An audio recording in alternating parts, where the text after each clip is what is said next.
Thank you for coming to the Green Party's announcement on our job strategy.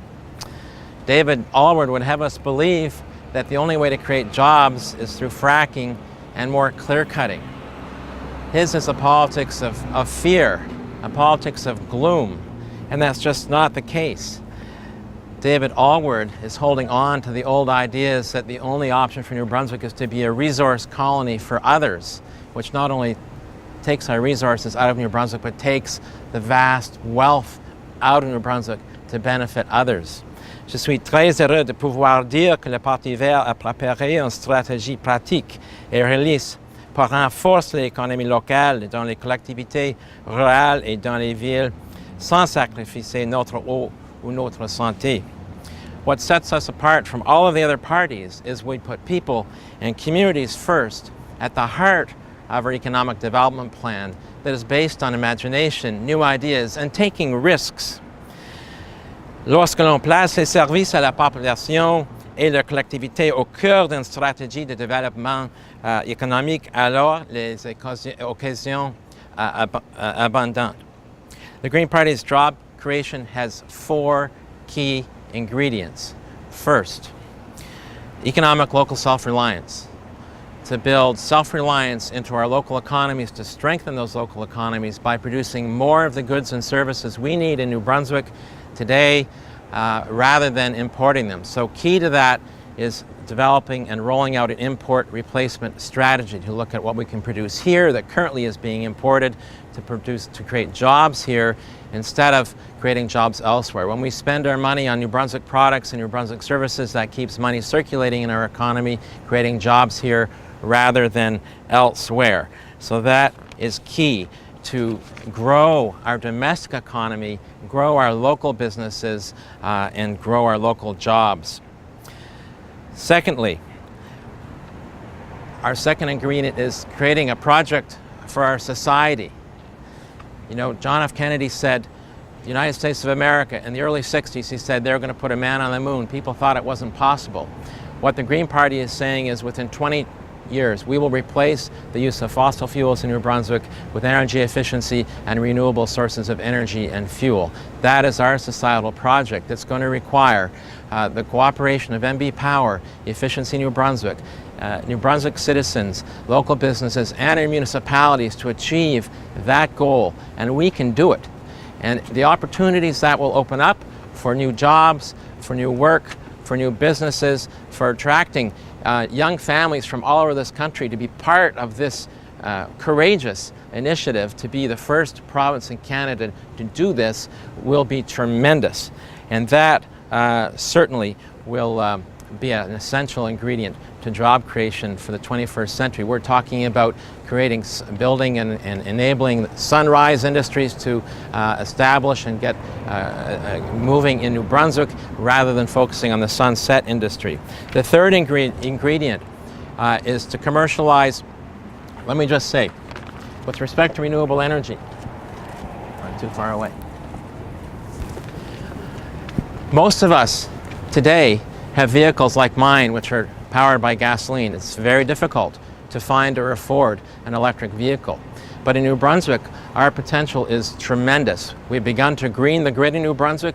The Green Party would support the vision that this proud son of Acadia, Gaetan Thomas, the CEO of MB Power, has for the future of New Brunswick to roll out a smart grid over the next 10 years. And we would provide the political support for that from the Legislative Assembly to ensure it happens, which would enable us to completely green the grid over the next 20 years, to integrate electric vehicles across New Brunswick efficiently and effectively into our smart grid, turning our cars when they're parked into storage systems so that they can store electricity that's being generated by the tides, by the wind, by the sun, by biomass, by biogas, which is the direction, of course, that we would go. So we would set clear targets every 5 years for efficiency and renewable energy, and that includes for greening our grid so that, in fact, our transportation system becomes green and renewable, fueled by green electricity. The third ingredient is to take the amazing work that's being done in our universities from the workbench in the labs and commercialize it.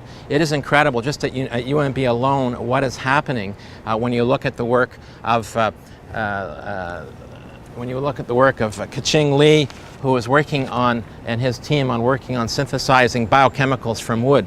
Now, every chemical you can produce from petroleum, petrochemicals, you can synthesize from wood. We have tremendous resources in New Brunswick, and we could ignite a whole new industrial sector in the biosciences to produce chemicals and fuel from wood. That's exactly what they're doing at University of New Brunswick's engineering department now, and we need to get behind that, and we will get behind that to commercialize that and make New Brunswick the first place in Canada to seriously develop our biochemical sector and our renewable fuel sector based on wood. The value of that, the wealth attached to that, the job creation attached to that is far greater than simply pulping this piece of wood and turning it into toilet paper. That's a sunrise industry that we want to go towards, and we need to stop focusing and obsessing about the sunset industries.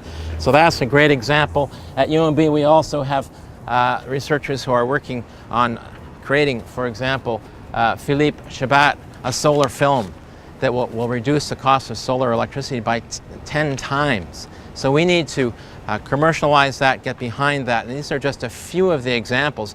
All things are already happening on the ground. When you look at the work that a dairy farmer, Jacques Laforge, and his wife Patsy have done in St. Andre to establish a biogenerator that creates biogas and puts electricity onto the grid from his waste potatoes and the manure from his cattle. Or you look at the work that Billy Stanley has done over the years to bring the carbon saver technology to fruition. Billy Stanley brought cable to New Brunswick. He brought carbon saver technology to New Brunswick, but he had a heck of a time to get the kind of support and governments to get behind him to commercialize that. And we're saying we will be the party that looks forward and support these initiatives that are coming off the workbenches in our universities and move them towards commercialization. And finally, the fourth ingredient is to champion the development of green infrastructure. I mentioned the smart grid. That's a key piece of our green infrastructure. It needs our political support, and it will get the political support from the Green Party, and we will champion it from the floor of the legislature.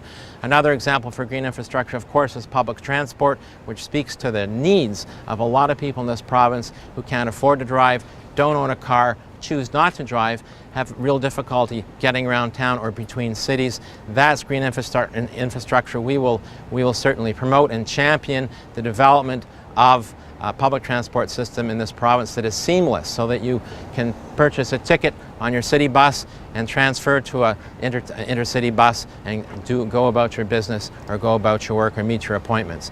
We will look at and examine the possibility of putting commuter rail back on our rails now that our rail system is going to be improved. So that's another key infrastructure.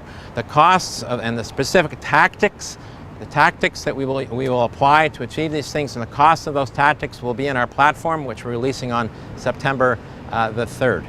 So thank you very much, and I'm open to questions.